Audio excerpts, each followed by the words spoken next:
Utilize cola de contato na superfície de ambas partes.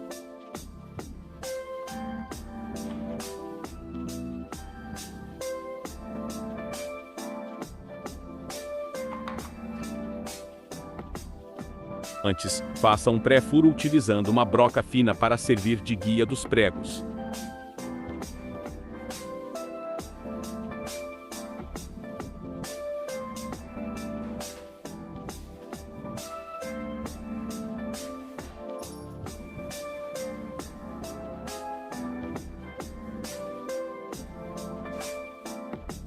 Estas foram as brocas utilizadas.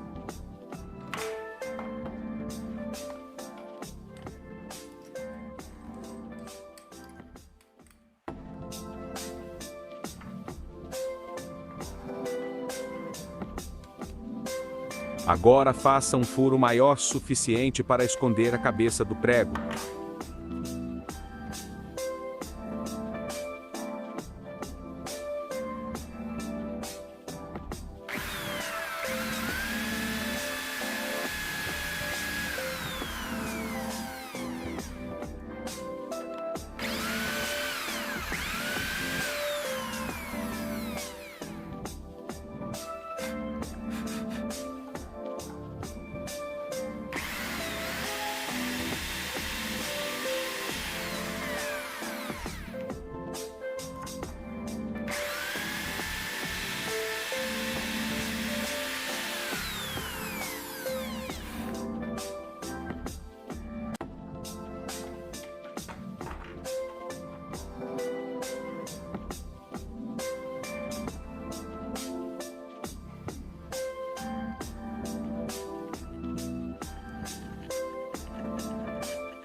Aguarde secar por 20 minutos.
Massa para madeira feita com cola branca, pó de madeira e uma gota de limão para não escurecer muito.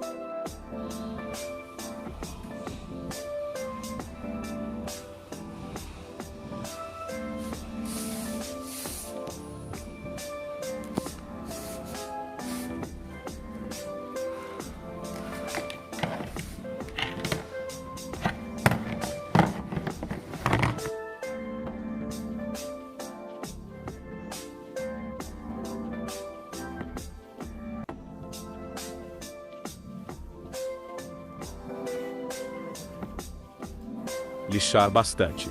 Eu utilizei impregnante Stain da marca Osmocolor para fazer a cobertura da superfície reparada.